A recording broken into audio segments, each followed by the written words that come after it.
Masechet Nedarim Daf Samech Het. Dever Rabbi Ishmael Tana, ben ish le ishto, ben av le bito, mikan le nahara meorasa, shavia ou barla mefiri nedarea. La Gemara se rapporte au din qu'on a appris dans la Mishnah, à savoir que la jeune fille, elle a plusieurs situations dans sa vie. D'abord Ketana, ensuite Nahara, ensuite Bogeret. Une Ketana, Bichlal, ces Nedarim ne sont pas considérés comme tels, donc il n'y a même pas besoin de Hafara, d'annulation des vœux.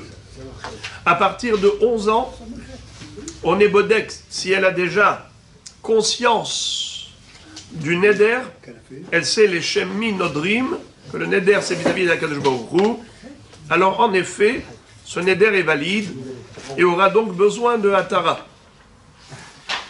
Mais jusqu'à quand le papa a le pouvoir d'annuler les Nedarim de sa fille? C'est jusqu'à ce qu'elle soit Bogeret, que lorsqu'elle est Nahara, bin Ureha betavia. Tant qu'elle est Nahara, elle est sous la tutelle de son père, mais pas après. Mais une fois qu'elle est Bogeret, une fois qu'elle est majeure, c'est-à-dire après 12 ans et demi, finish. Le père n'a plus aucun pouvoir sur sa fille, et par conséquent, il ne pourra pas annuler ses vœux. Quel était le hidouche principal de la Mishnah qu'on a étudié au début du Pérec? C'est que Nahara hameorasa aviha ou barla mefirin nedarea. La Torah nous a enseigné que de même que le père peut annuler les vœux de sa fille quand elle est Nahara, ainsi le mari peut annuler les Nedarim de son épouse. Ve'im bet isha nadara.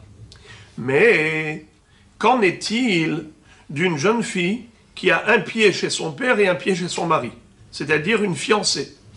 À l'époque, on faisait d'abord les kiddushin, fiançailles, en disant Hareat mekudeshet li betabazu kedat Moshe b'Israël. 12 mois plus tard, on faisait la choupa.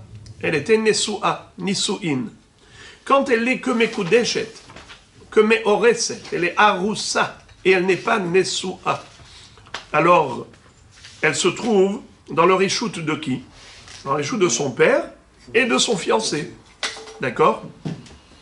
C'est la raison pour laquelle, pour annuler les vœux de cette jeune fille, il faut l'association des deux, et du père et du fiancé. Nahara hameorasa, aviha ubala, mefirin nedarea. S'il n'y en a qu'un seul qui a fait la hafara, eh bien ça ne sert à rien. À plus forte raison, si l'un d'entre eux a fait la hakama, le kiyum, il a validé son vœu à elle, eh bien il a tout bloqué. L'autre ne pourra évidemment pas annuler le vœu, puisqu'il faut l'association des deux. D'où on apprend cela? Alors, Rabba nous avait cité une référence de la Torah, n'est-ce pas? Mais maintenant, la Gemara nous cite une deuxième opinion, qui est celle de Tana Dever Rabbi Ishmael, qui nous donne une autre référence pour cette halakha, à savoir que pour annuler le vœu du Nahara Meorasa, il faut l'association des deux, et le père et le fiancé. Dever Rabbi Ishmael Tana, ben ish le ishto, ben av le bito, ben oreha betavia. Vous vous souvenez de ce pasouk? Dans Parashat Matot, ça se situe mamash à la fin de la paracha, c'est-à-dire à la fin du sujet de Nedarim. Ouvrez Sefer Bamidbar, prenez Parashat Matot, vous lisez les psukim. Depuis Vaïdaber Moshe el Raché Amatot Libni Israël les morts, vous verrez que le dernier pasouk du sujet, ça termine par Ele Hukim, Asher Tziva Hashem et Moshe, Ben Ish le Ishto, Ben Av le Bito, Bin Ureha Betavia. Traduction. Voici les lois de Nedarim que Akadosh Baruch Hu a ordonné à Moshe Rabbeinu, Ben Ish le Ishto, qui concerne l'homme et son épouse, Ben Av le Bito, le père et sa fille, bin Urea betavia, lorsqu'elle est Nahara et qu'elle est encore sous la tutelle de son père. Ce dernier verset, il est carrément de trop, n'est-ce pas? Puisque on vient de nous parler, il y a 2 secondes, c'est-à-dire juste avant, que de cette halakha, que le père il peut annuler les nédarim de sa fille, et que le fiancé peut annuler les nédarim de sa fiancée. Pourquoi la Torah se répète?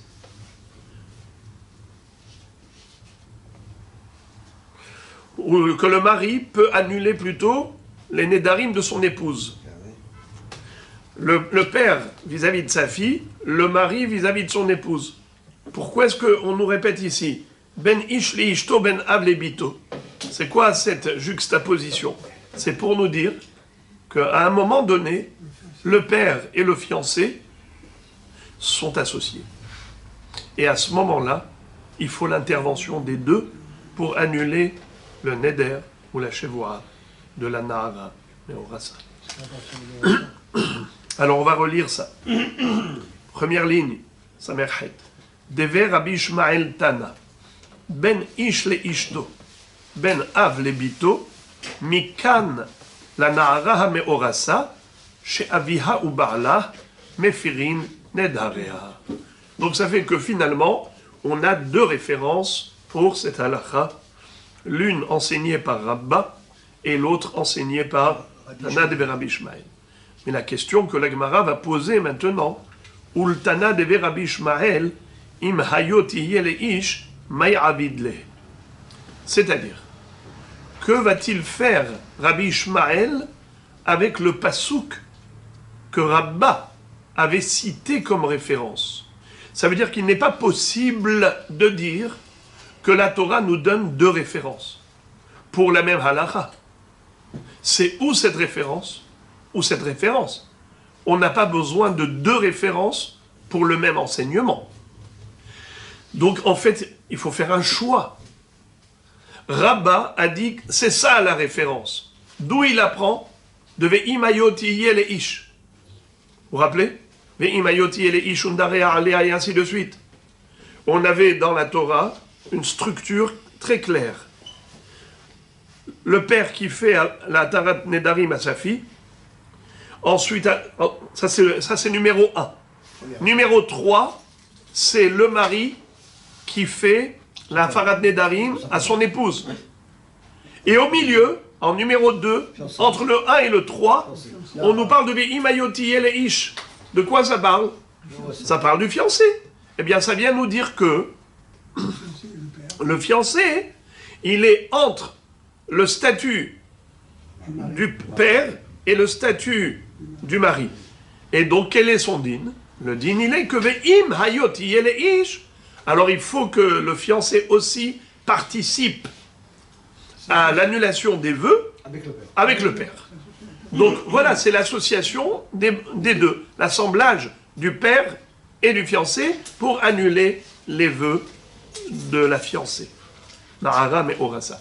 Ok, ça c'est Rabba. Alors maintenant, on va poser la question et on va dire Tana de Rabbi Ishmael, toi, Rabbi Ishmael, d'où tu déduis cette halakha? Tu l'apprends du dernier verset, comme je vous ai dit, que c'est le dernier pasouk de la paracha de Nedarim. Ele Hukim asher tziva Hashem et Moshe, ben av le bito, ben ish le ishto, ben oreha, pardon, ben ish le ishto, ben av le bito, bin oreha betavia. C'est de ce pasouk qu'il apprend. Et non pas, comme Rabba l'a fait, du fait que la Torah est dit ve'im hayot yele ish. Comme je dis, entre le 1 et le 3, il a mis le 2. Nahom, le père, 3 c'est le mari, et donc le 2 c'est le fiancé qui doit s'associer au père. Nahom, lui, Rabbi Ishmael n'a pas déduit ainsi la halakha. La halakha de la Mishnah, qui consiste à dire qu'il faut que le père et le fiancé s'associent pour annuler le vœu de mademoiselle, la Meorasa, Nahara Meorasa, ça il apprend de Ben Oreha, de Ben Avlebito, ben ish le ishto, ben av le bito. Alors la question se pose maintenant. Que fait Rabbi Ishmael avec le Ve'imayot le ish? Je relis la question. Ultana deve Rabbi Ishmael Ve'imayot le ish mayavid le. Qu'est-ce qu'il en fait? Réponse. Mokim le iddach des rabbins. C'est-à-dire, tu veux savoir qu'est-ce qu'il apprend de ce pasouk?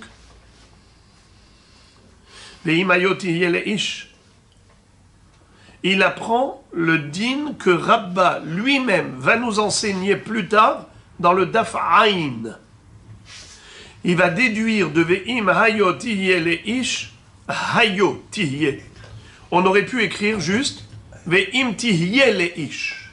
Pourquoi la Torah écrit Ve'im hayo tihye le ish? On a déjà appris que l'ihyot, pour une jeune fille, ça veut dire quoi l'ihyot? C'est se fiancer. Vous vous rappelez qu'on avait dit que plusieurs fois dans la Torah, quand on parle de havaya, être, le verbe être pour une jeune fille, c'est se marier, se fiancer. Comme par exemple, Veyatsa vehaïta le ish acher. Ou bien comme par exemple, dans Parashat Kitetse, Kitihyena le ish et nashima achat ahuva ve'achat senua. N'est-ce pas? Chaque fois qu'on parle de havaya, le verbe être, pour une fille, ça veut dire se fiancer. Alors là, ici, on aurait pu écrire Ve'im tihye le ish. Et si cette jeune fille va se fiancer, pourquoi on a écrit Ve'im hayo tihye le ish? Pourquoi deux fois le verbe être? C'est pour nous dire qu'on parle d'une jeune fille qui s'est fiancée une première fois et elle s'est fiancée une deuxième fois. Comment? Bien, la première fois, après les fiançailles, son fiancé soit est mort, soit a divorcé. Il lui a donné le guet. Et après, elle s'est fiancée une fois de plus. Et la Torah vient comparer le pré-fiançailles numéro 2 au pré-fiançailles numéro 1. C'est-à-dire, il y a post-fiançailles et il y a pré-fiançailles.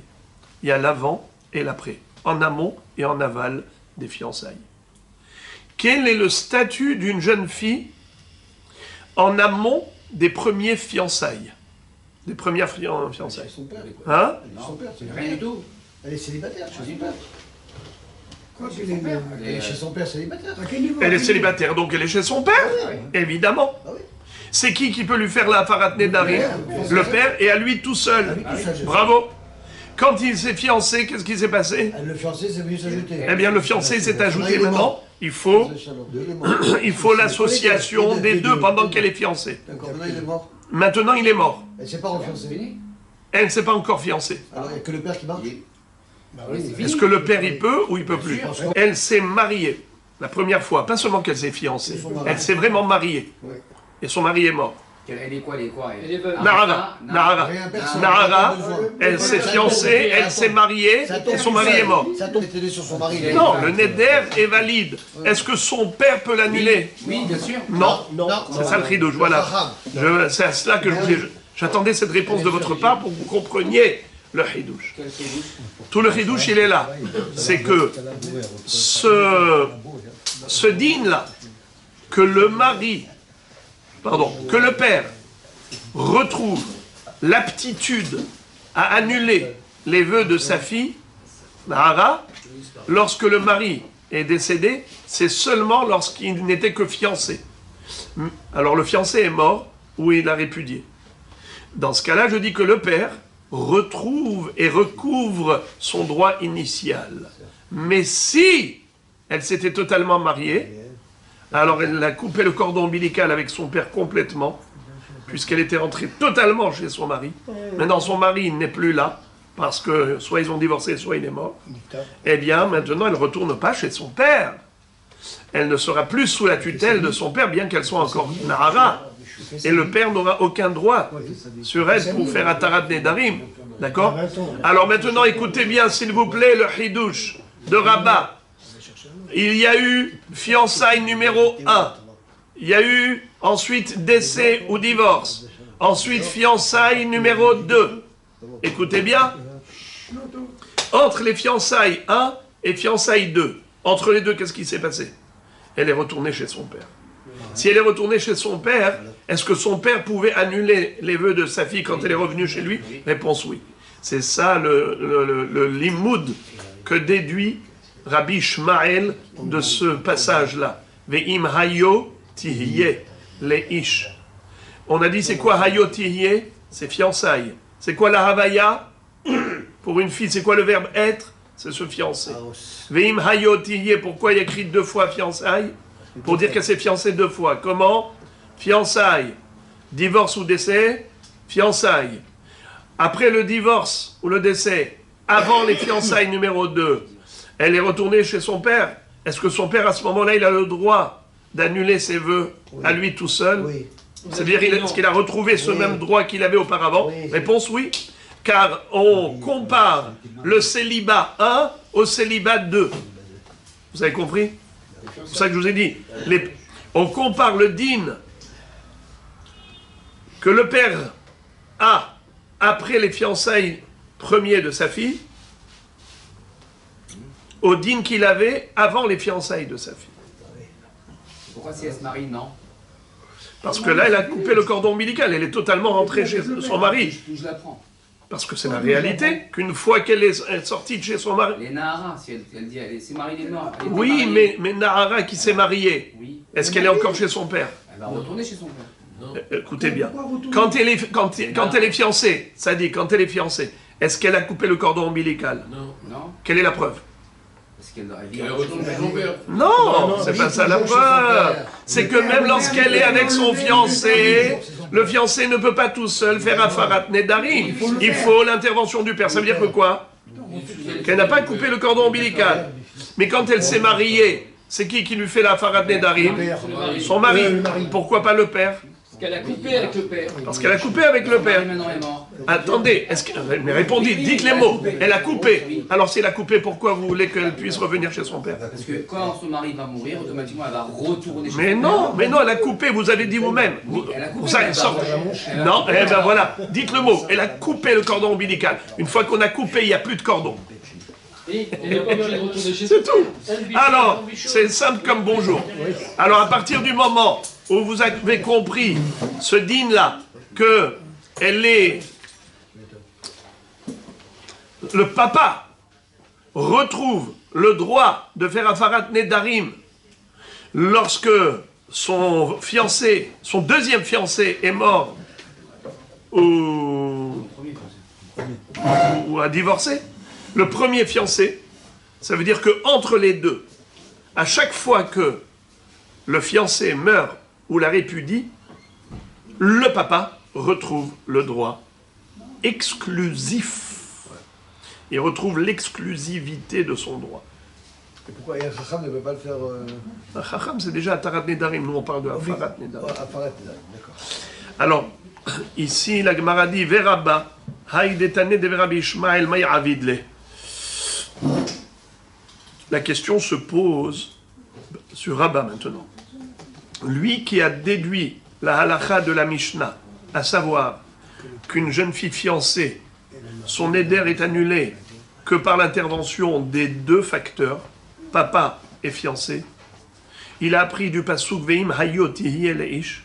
Que fait-il donc avec le pasuk bin Orea, ben Ish Leishto, ben Av Lebito bin Orea Betavia? Qu'est-ce qu'il fait avec ce pasuk?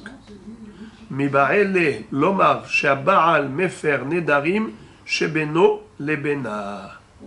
Il dit ce pasuk qui vient nous dire que c'est ben ish le ishto. Et les ahukim asher tziva Hashem et Moshe ben ish le ishto. C'est-à-dire que le mari n'a pas un droit et un monopole total sur les vœux de sa femme. La Torah a octroyé au mari un droit limité.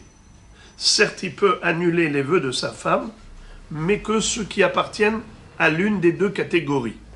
Soit que ce sont des nidre inouï nefesh, comme dit la Torah, les anot nafesh. Par exemple, elle a fait un neder de ne pas manger des fruits, ne pas manger... C'est un inouï, c'est une mortification. Le mari, là, il peut intervenir. Ou bien, dvarim shebeno lebena, ce qui touche à l'intimité. Comme la Gemara, la Mishnah plus tard va nous donner des exemples. C'est quoi? Qu'est-ce qu'on appelle toucher à l'intimité? En tout cas, ça s'appelle beno lebena. C'est quoi beno lebena? Entre elle et lui. Entre elle et lui. D'où on déduit ça? Que le mari peut annuler uniquement des nedarim qui sont beno lebena. Des sujets qui touchent à leur intimité. Argent, c'est compris? Mais de quel pasouk? On a eu du deuxième passou, pas du premier, pas de... Pas de Et les cheveux pas de peuvent profiter de toi. Elle fait un vœu de donner un... deuxième passou qu'on a cité. Lequel? Ben ish leishto. Voilà. Donc voilà ce que fait Rabba avec le pasouk de Tana de Rabbi Ishmael. Et maintenant la Gemara va se livrer à une recherche. Écoutez le problème que la Gemara va soulever. Ibaya Lehu. Ils se sont posé un problème au Beth Midrash des Amoraïm. Baal, Migaz Gaïz, O Maklish Kalish. C'est-à-dire, lorsque la Mishnah nous a enseigné qu'il faut l'association des deux, le mari, c'est-à-dire le fiancé, et le papa, Nahara Meurasa, les deux ont besoin de s'associer, c'est-à-dire, je voudrais juste, parce qu'à chaque fois on va dire mari, fiancé, on va s'embrouiller, on va pas s'en mêler les pinceaux, dans le Lachon de la Mishnah, on l'appelle Baal. Nahara Hameorasa, Aviha ou Baala Mefiri Nedareha. Donc dans la Mishnah, ça s'appelle Baal, le mari. Mais puisque la Mishnah parlait de Nahara Meorasa, une jeune fille fiancée, donc lorsqu'on parle de mari ici, à chaque fois on va parler d'un fiancé. On ne parlera plus d'un vrai mari après la roupa, qu'on appelle Nisu'in, puisqu'on parle de Meorasa. Alors à chaque fois que je vais dire le mari, vous saurez que je parle du fiancé. D'accord? Parce que la Mishnah l'appelle Baal. En hébreu, c'est le même nom. Baal, Baal. Que ce soit fiancé ou mari. Avant, t'es pareil. Ouais. Alors écoutez ça. Ibaya Lehu. Baal, Gaz Gaïz, O Maklish Kalish. Quand on a dit que le Baal s'associe au père pour annuler le neder, quel est l'impact de la Hafarat Nedarim des deux? Ce qui est sûr, c'est qu'il faut les deux. Aviha ou Barla. Un seul ne suffit pas. Le neder est toujours là. Mais, imaginons qu'il y en a eu un, soit le mari, soit le Baal, le fiancé. On fait Hafarat Nedarim, mais pas l'autre. Et maintenant, cette jeune fille-là, elle a transgressé le neder. On va voir tout de suite quel est le statut de l'annulation de l'un des deux. Imaginons, le mari a dit Moufarlach, Moufarlach, ou le père avait dit Moufarlach, Moufarlach.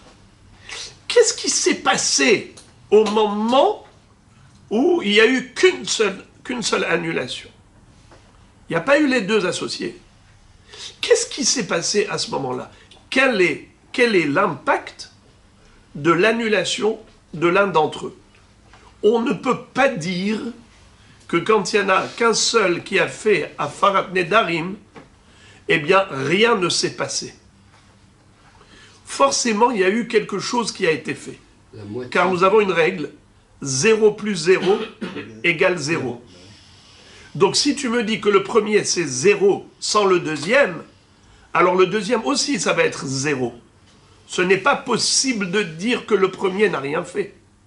Donc si le deuxième, quand il fait quelque chose, ça annule totalement le neder, ça veut dire que le premier il avait déjà effectué la moitié de l'annulation du neder. Une fois qu'on a compris cela, que le premier a déjà annulé la moitié du neder, la question, elle se pose, est-ce que cette moitié d'annulation, c'est une moitié en quantité ou en qualité? C'est-à-dire, est-ce qu'on va dire qu'il y a 50% de l'annulation qui s'est faite totalement par le premier, et on attend l'annulation des autres 50% du neder par le deuxième? Ou alors on peut dire comme ça, qu'en fait c'est pas qu'on coupe en deux, comme si on avait ici une quantité de neder, 100%, je coupe, 50% c'est parti, il manque encore les autres 50%. Non, il reste les 100%. Mais qu'est-ce qu'il a fait le premier alors? Le premier, il a juste affaibli. Il a affaibli les 100%. C'est-à-dire que Miklash Kalish, Kalouche, ça veut dire Halash, il a réussi à affaiblir, à déstabiliser le Neder. Le Neder, il est déstabilisé maintenant. Il faut maintenant l'éradiquer. Alors le premier, il n'a pas annulé la moitié du Neder. Il a juste affaibli la totalité du Neder. C'est-à-dire que la qualité du Neder a été amoindrie. Donc c'est une réduction, non pas en quantité, mais en qualité. La Gemara pose la question, elle dit comme ça. Alors, attendez. Je suis en train d'expliquer quelque chose qui est très subtil, et quand c'est subtil, donc il faut écouter la totalité pour comprendre le début. Ibaya Léou. Les Hachamim se sont demandé, Baal, Migaz Gaïz ou Miklash Kalish? Quel est l'effet de l'annulation du Baal? Est-ce que c'est qu'il a coupé, Gozez, c'est-à-dire quoi Gozez? Il a coupé la moitié du Neder? Ou Miklash Kalish, ou bien il a affaibli la totalité du Neder? Et Chakami Bayalan, quel est le sens de ce problème? Réponse, Kegon, Denadra mitren zetin, veshama arus, veheferla, veachaltinun. Par exemple, une fille qui s'était interdit de manger 2 kazaïtes de gâteau. D'accord? Imaginons, prenez ça, on a ici 2 kazaïtes. Elle a dit, je fais un éder de ne pas manger ces 2 gâteaux. Et maintenant, qu'est-ce qui se passe? Alors maintenant, si on dit que, et après ça, après la Farah Nedarim, elle les a mangés les 2. Si on dit que il y a eu un kazaït qui a été permis et un kazaït qui est interdit, quand elle a mangé les 2, elle a mangé un permis et un interdit. Alors dans ce cas-là, Iamrinan migaz gaïz, lakia. C'est quoi lakia? Elle devra recevoir malkout, 39 coups. Pourquoi? Car elle a mangé un kazaïd de Issour. Quelqu'un qui fait un éder pour s'interdire de manger quelque chose, et ensuite il a mangé, à partir du moment où il a mangé kazaïd, ça s'appelle achila chez l'Issour, elle devra recevoir 39 coups. Il y a eu à Farah que d'un seul des deux. Alors puisque un seul des deux a annulé, il y avait ici 2 kazaïds qui étaient interdits. Et on a dit que chacun, qu'est-ce qu'il fait? Il fait 50% totalement. Il annule totalement les 50%. Donc il y a ici un gâteau qui est désormais permis, mais un gâteau qui est resté interdit. Quand elle a mangé les 2, elle a mangé un kazaïd de Issour. Pourquoi est-ce qu'on a besoin de parler de « elle a mangé les 2 » Pourquoi on ne dit pas qu'elle a mangé un seul et ça suffit? Réponse, c'est que si elle a mangé qu'un seul, tu ne peux pas lui donner malkout. Pourquoi tu ne peux pas lui donner 39 coups? Parce que tu ne sais pas lequel. Tu ne sais pas lequel. Peut-être qu'elle n'a pas mangé du Issour. Peut-être que ce qu'elle a mangé, c'est d'Afka le permis. C'est une attrape de Safek. Tu ne peux pas lui donner 39 coups quand c'est un Safek si elle a mangé Assour ou Moutar. Donc pour être sûr qu'elle a mangé du Issour, il faut qu'elle mange les 2. Mais dans les 2, il y a forcément un permis et un interdit. Ok. Dans ce cas-là, elle reçoit 39 coups? Oui. Puisque en mangeant les 2, c'est sûr qu'il y en a un des 2 kazaïtes qui est Assour. Ça, c'est dans la mesure où je dis Migaz Gaïz. Chacun, quand il annule sa part, il annule 50% de la quantité du Issour.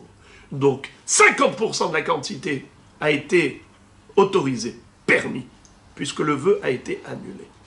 Mais si je dis que ce n'est pas comme ça qu'il faut concevoir l'annulation des deux, c'est Miklash Kalish, et Amrinan Miklash Kalish, il sera Be'almaou. Si on dit que, en fait, chacun n'annule pas 50% du neder, en fait, c'est que chacun affaiblit les 100%. C'est-à-dire que le premier, il a affaibli les 100%, et le deuxième a annulé totalement, il a complété. Donc le premier affaiblit, le deuxième parachève. Une fois que c'est affaibli, tout le neder, il est affaibli. Donc ce n'est plus comme le neder d'origine. Quand est-ce qu'il devrait y avoir malkout que lorsque, si la fille, elle a mangé du issour shalem, un issour qui est complet. Mais maintenant, ce issour n'est pas complet puisqu'il est affaibli, ce issour. On ne peut pas considérer qu'elle va recevoir 39 coups parce qu'elle a mangé du issour. Elle a mangé les 2 kazaïtes. Mais ces 2 kazaïtes, les 2 kazaïtes, ils sont affaiblis. Leur issour, il est faible. On ne peut pas donner 39 coups. Il y est, c'est juste issoura, mais pas malkout. C'est assour, mais tu ne peux pas donner 39 coups. Mais pourquoi?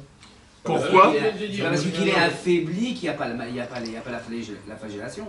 Je comprends Mais il pas. faut que ce soit une C'est- entité il entière. reste quand même, d'après... Mais la réponse à votre question, elle est simple. C'est que la Torah, quand est-ce qu'elle donne 39 coups? Que si on a transgressé complètement. Mais si on n'a pas transgressé complètement, on a transgressé que partiellement, il n'y a pas 39 coups. C'est un sourd, mais il n'y a pas 39 coups, car le issour avait déjà été atténué. Ça veut dire quoi partiellement? Ça veut dire que on a dilué le issour. Voilà. Peut-être que le mot le plus adapté pour traduire Miklash Kalish, atténué, dilué. Ça veut dire que le issour, à l'origine, il est 100% de issour, ultra issour, et après ça, le issour est dilué. Quand est-ce qu'il y a malkout dans la Torah? Quand quelqu'un transgresse un issour entier, un issour complet. Mais quand il transgresse un issour déjà dilué, atténué, il n'y a pas de 39 coups, même si elle a mangé les 2 gâteaux, les 2 kazaïs du neder. La Gemara donc demande, Maï, quel est donc le din? Alors, avant de continuer, les amis, pour avoir la réponse, la Gemara, je souhaite vous rappeler ici quelque chose de très joli du Ran. Le Ran pose une question, il dit « Lamali trenzetin ha'amar de ha'amar Rav Papa de bechol sheu bekunamot loke » C'est-à-dire, dans Masechet Shevuot Daf Kaf Bet, Rav Papa nous enseigne qu'au niveau des interdits relatifs au neder, on n'a pas besoin de manger kazaït. Pour être en infraction, il est suffisant de manger même une miette du Issour Neder.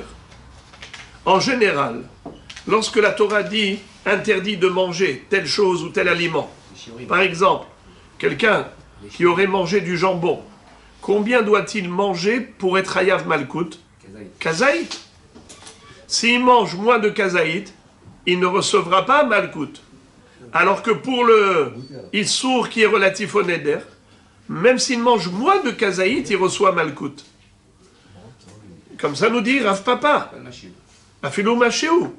Alors la question se pose, pourquoi est-ce qu'ici on avait parlé, pourquoi est-ce qu'on a eu besoin de parler de 2 kazetim? Merci beaucoup.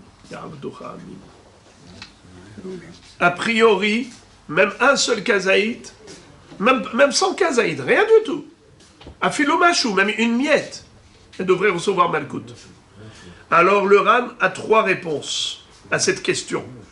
Première réponse, c'est qu'il dit que la Gemara ici a voulu s'en sortir, même d'après celui qui est Holek sur Rav Papa, dans Masechet Shavuot, Daf Kafbet, et qu'il dit que Kunamot, les Nedarim, c'est exactement comme tous les autres Issourim. Pour être en infraction selon la Torah et recevoir Malkout, il faut manger Kazaït. Deuxième réponse qu'il donne, c'est qu'il dit qu'ici on parle de Shevuah. Et Shevoura, Behemet, c'est écrit Beshvoura, Bepachot Mekashiur, Leka Malkut. Pour Shevoura, c'est sûr, là il n'y a pas de mahloket. Tout le monde est d'accord qu'il faille Kazaït.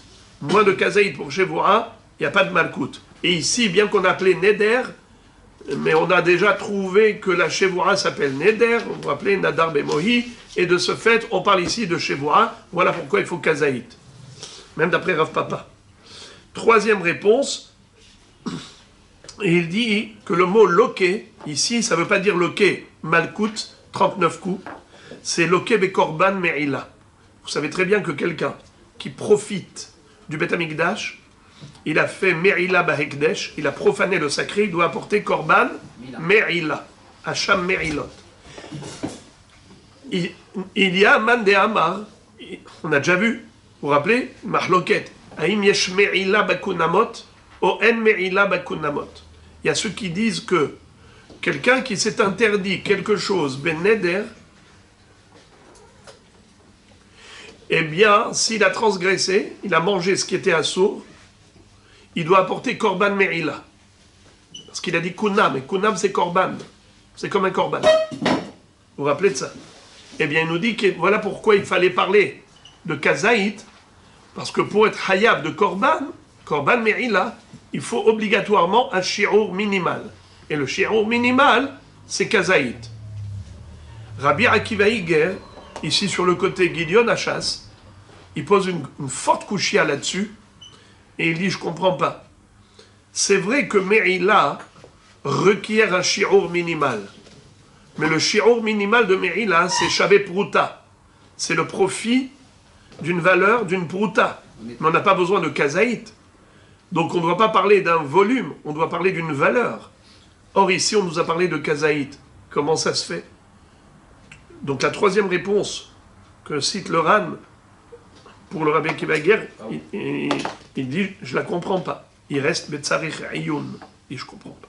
Comment on peut parler de kazaït par rapport au Korban Me'ila, alors qu'on n'a jamais parlé de kazaït pour Korban Me'ila. On a parlé d'une valeur de pruta. Fin de la parenthèse, et revenons à la question initiale de la Gemara. À savoir, quel est l'effet et l'impact de l'annulation des vœux opérés par le fiancé ou par le père? On a dit qu'il faut l'association des deux, le père et le fiancé, pour annuler les vœux de la Nahara Mourassa. Question, est-ce que chacun annule totalement 50%, ou bien est-ce que non? Et on n'annule pas 50%, on affaiblit les 100%. C'est-à-dire que le premier, il a affaibli, le deuxième, il a achevé l'annulation. Et quelle est la différence, quelle est l'incidence, quelle est la conséquence d'une telle recherche? Qu'est-ce que ça change si la conception, c'est 50-50, ou la conception, c'est affaiblir le neder au début et ensuite l'annuler totalement? Qu'est-ce que ça change? Eh bien, on a dit que ça change beaucoup. Si cette fille, elle a mangé les deux kazaït en même temps, si tu me dis qu'il y a 50% de issour, alors un kazaït est permis. Un 50% d'annulation du issour, alors il y a un issour qui a été annulé totalement. Un gâteau qu'elle a mangé, il est permis. Mais l'autre gâteau qu'elle a mangé, il est à 100% interdit. Donc elle a mangé un kazaït de issour, c'est sûr qu'elle doit recevoir malkout. Tandis que, si tu dis que la totalité du neder a été affaiblie, ni ce gâteau ne sont considérés comme étant à 100% interdits. Donc elle ne peut pas recevoir malkout, on ne peut pas lui infliger la flagellation. Alors Maï, la Gemara dit, as-tu une réponse? Alors à Botaï, pour arriver à la réponse, on va étudier longtemps et beaucoup. Tout un Hamoud. Vous allez voir, on va terminer sur Hamoud, on va le tourner. Et on va arriver même au début du Daf Samertet. Alors, attachez la ceinture avec beaucoup de patience. Ta Shema, viens, écoute. Et à partir de là, les amis, nous allons apprendre 4 cas de figure. Et dans chaque cas de figure, il va y avoir des nuances. C'est pour cela qu'il faut vraiment tenir la tête. Mais ce qui est facile quand même, c'est que la déduction que la Gemara veut faire, elle sera à partir de la fin, du 4e cas. D'accord? Donc les 3 premiers cas, on les cite juste parce que ça fait partie intégrante d'une longue baraïta. Alors on va étudier des sujets qui ne nous concernent pas directement, mais ce qui va nous concerner, c'est le 4e cas de figure que la Gemara va citer, que la baraïta va citer à la fin du parcours, et c'est à ce moment-là qu'on va essayer de comprendre la déduction. Mais juste avant de commencer, je vois que vous n'avez pas perdu le fil. Quelle est notre recherche? Qu'est-ce qu'on recherche? On cherche à savoir l'annulation du père avec le mari. Qu'est-ce qu'on veut savoir? On veut savoir. S'il annule 50-50 ou s'il affaiblit seulement. Bravo. Voilà, c'est ça. Ça, c'est notre recherche. Donc ça, il ne faut pas le perdre de vue. Donc c'est vrai qu'on va s'éloigner, on va parler d'autre chose, mais ne perdez pas de vue l'objectif. Voilà. Tashma, lisons la braïta. Ematai amru metabaal nitrokena reshut la'av bizman shelo shama baal kodem shiyamut o sheshama vehefer o sheshama veshatak umet bobayom zoyi sheshaninu metabaal nitrokena reshut la'av. Vous vous souvenez ce que nous avions déjà vu, mais en fait, la source, la référence se trouve dans le Daf Aïn. Là-bas, nous allons apprendre la règle que nous enseigne la Mishnah, que parfois, lorsque le fiancé est mort, le papa, retrouve tout son droit d'annulation des vœux de sa fille. Mais l'inverse n'est pas vrai. C'est-à-dire que si c'est le père qui est mort, le gendre, c'est-à-dire le hatan, le fiancé, ne va pas obtenir les 100% du droit d'annulation des vœux de sa fiancée. C'est-à-dire que, si on peut s'exprimer ainsi, le beau-père hérite du gendre, mais le gendre n'hérite pas du beau-père. Pour utiliser le terme employé par la Braïta, la Mishnah, nitrokena, reshut la'av. Met ha-baal nitrokena reshut la'av. Si le fiancé est mort, alors le droit du fiancé est transféré au père. Et la Baraïta va nous présenter plusieurs cas de figure. Quand est-ce que cette règle est applicable et quand est-ce qu'elle n'est pas applicable? Premier cas, oui, c'est applicable. Comment? Bisman. Shelo shama baal kodem sheyamut. Oh, attention, la version que je vais vous lire, c'est une version corrigée par le Bach et ainsi de suite. C'est pas la version que vous avez dans la Gemara, mais c'est une version corrigée. Comment je vais vous lire? Bisman shelo shama baal kodem sheyamut. Oh, sheshama vehefer. Oh, sheshama veshatak umet bobayom. Zohi sheshaninu metabal nitrokena reshut la'av. Dans quel cas nous appliquons cette règle? À savoir que le père va retrouver tout son droit d'annulation des vœux de sa fille. Et il pourra les annuler à lui tout seul, après la mort du fiancé. C'est dans l'une des 3 hypothèses. Soit le fiancé Bichla n'avait même pas entendu parler du neder de sa fiancée. Soit il a entendu et il a fait la hafara. Donc c'est évident, il ne manque plus que le père, donc tout va bien. Soit il a entendu, il n'a pas fait la hafara, mais il est mort avant la tombée de la nuit. Ça veut dire qu'il avait lui-même, le gendre, la possibilité de faire hafara, puisqu'il lui restait encore quelques heures jusqu'à la tombée de la nuit. Mais malheureusement, il est mort avant. Ce qui fait que le neder était encore annulable par le fiancé, mais le fiancé n'a pas eu le temps de le faire. Alors là, on dit comme ça, le fiancé est mort, c'est le père de la fille qui hérite de ce droit. Et désormais, il pourra annuler le vœu de sa fille. Répétons les 3 hypothèses. Soit le hatan n'a pas entendu parler bichlal de ce neder. Soit il a entendu parler, mais il a fait la hafara.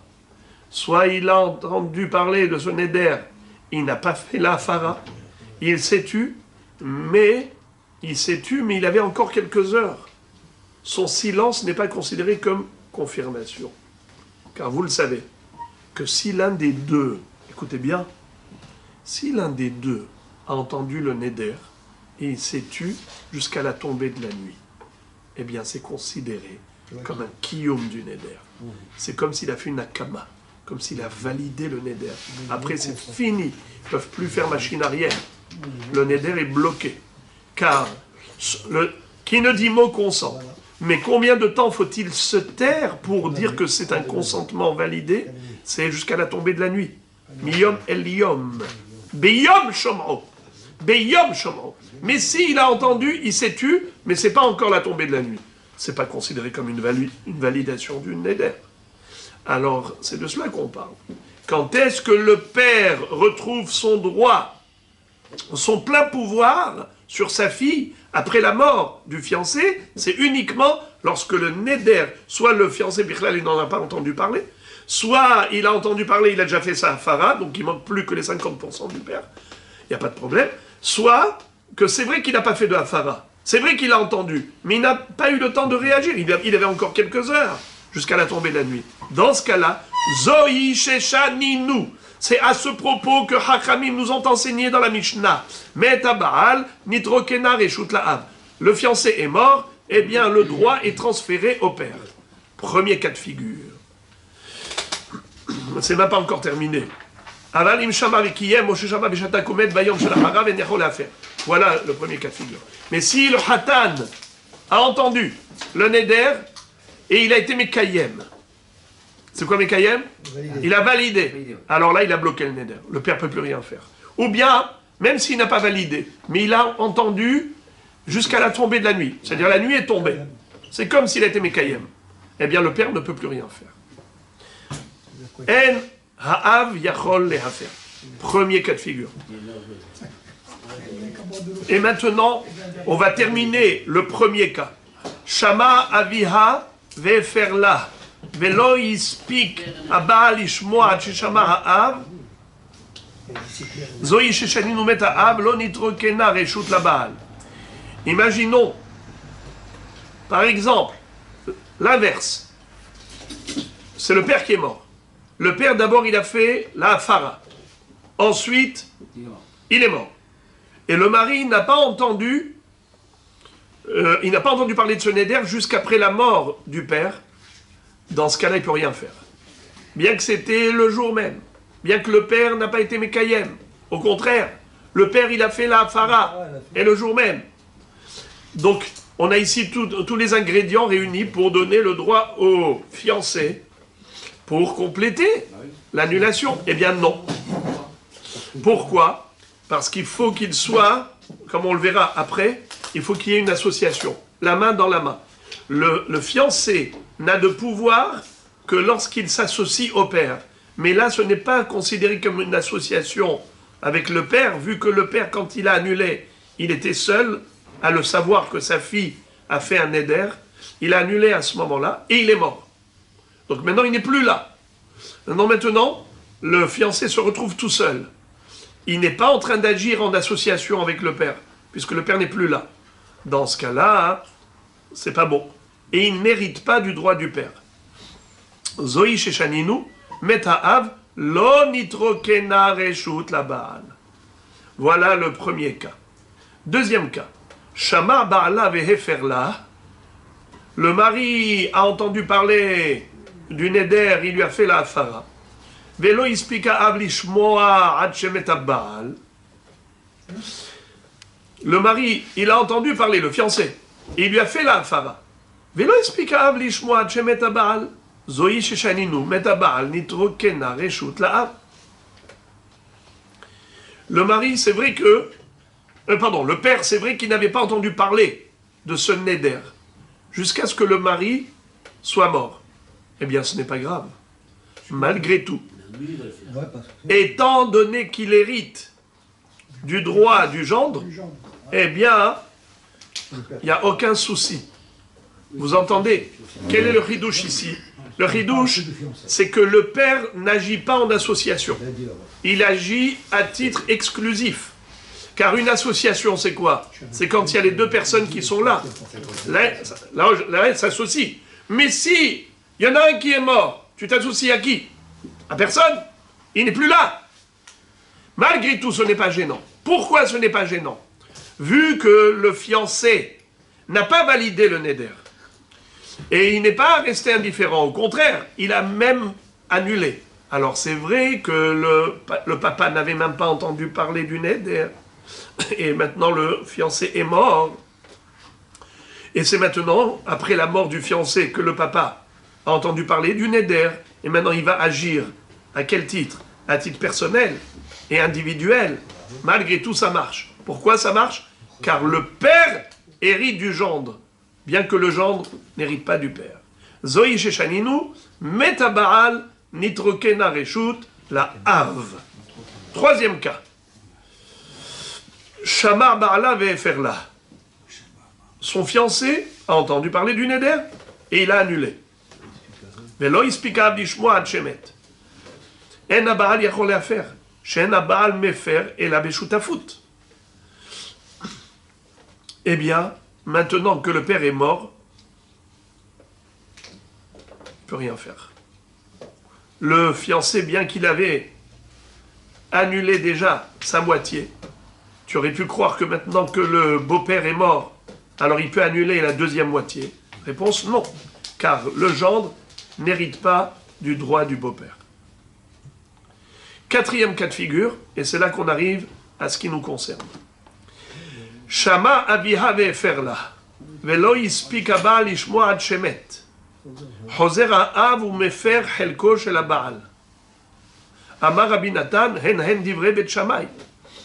Aval bet Hillel omrim, eno yachol lehafer. Qu'est-ce que ça veut dire?